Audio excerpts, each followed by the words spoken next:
श्रावण पुत्रदा एकादशी क्या है? श्रावण मास के शुक्ल पक्ष की एकादशी को पुत्रदा एकादशी कहा जाता है। यह एकादशी मुख्य रूप से संतान सुख की प्राप्ति और संतान की दीर्घायु, सफलता और कल्याण के लिए की जाती है। पुत्रदा का अर्थ होता है पुत्र को देने वाली या संतान की कामना पूर्ण करने वाली। यह व्रत जोड़े, विवाहित स्त्रियों एवं जिनको पुत्र ना हो रहा हो ऐसी समस्या से जूझने वाले दंपतियों के लिए यह व्रत विशेष फलदायी माना जाता है। श्रावण पुत्रदा एकादशी 5 अगस्त 2025 को है और इसके पारण का समय 6 अगस्त 2025 प्रातः में द्वादशी के अनुसार रहेगा। आइए अब जानते हैं कि इस व्रत विधि का क्या विधान है। व्रत के लिए दशमी तिथि को ही सात्विक भोजन करें, व्रत का संकल्प करें और ब्रह्मचर्य का पालन करें। एकादशी के दिन प्रातःकाल ब्रह्म मुहूर्त में उठ करके स्नान करें, भगवान विष्णु का ध्यान, जाप और व्रत का संकल्प लें। पूजा स्थान को गंगा जल से शुद्ध करें। भगवान विष्णु की प्रतिमा पर पीले फूल, तुलसी, चंदन, धूप, दीप अर्पित करें।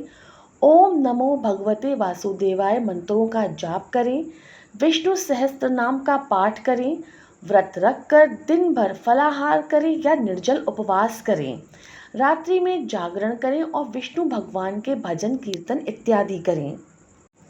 द्वादशी तिथि को ब्राह्मण या जरूरतमंद को दान करें, भोजन कराएं और व्रत का पारण करें। आइए अब जानते हैं कि श्रावण पुत्रदा एकादशी की व्रत कथा क्या है। प्राचीन काल में महिष्मती नगरी में महेजित नामक एक राजा राज्य करते थे।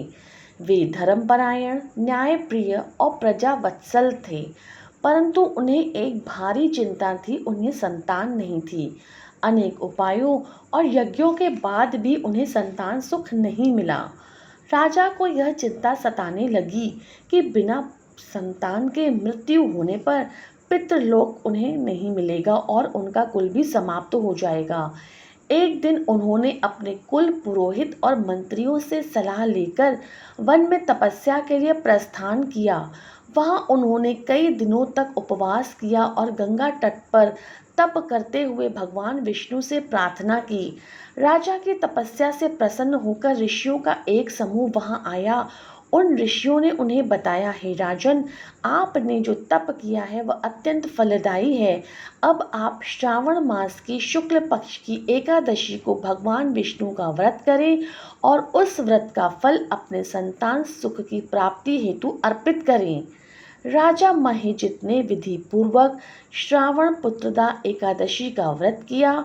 कुछ समय पश्चात उन्हें एक तेजस्वी पुत्र की प्राप्ति हुई जो आगे चलकर एक महान राजा बना।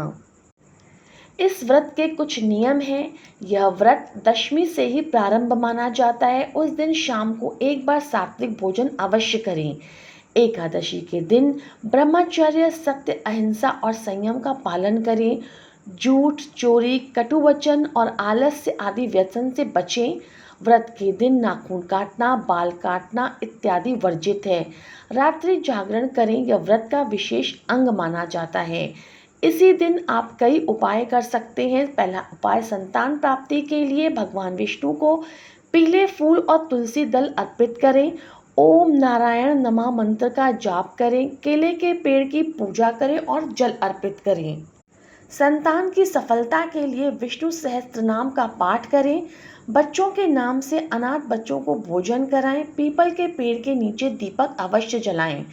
गर्भधारण की समस्या के समाधान के लिए भगवान विष्णु के चरणों में 11 तुलसी दल रखें और संतान की कामना करें। गुप्त रूप से दंपत्ति मिलकर व्रत करें और संतान हेतु प्रार्थना करें। इस व्रत के फलस्वरूप व्रती को संतान सुख की प्राप्ति होती है और यदि संतान है तो उसका स्वास्थ्य, जीवन और संस्कार मजबूत होते हैं। गर्भधारण में आने वाली बाधाएं दूर होती हैं। स्त्री को मातृत्व का वरदान मिलता है। परिवार में सुख, शांति और समृद्धि आती है।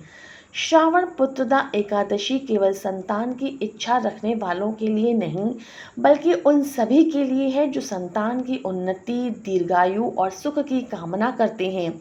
यह व्रत भगवान विष्णु की कृपा पाने के लिए, जीवन में संतुलन, प्रेम और पारिवारिक समृद्धि के लिए अत्यंत प्रभावशाली माना गया है।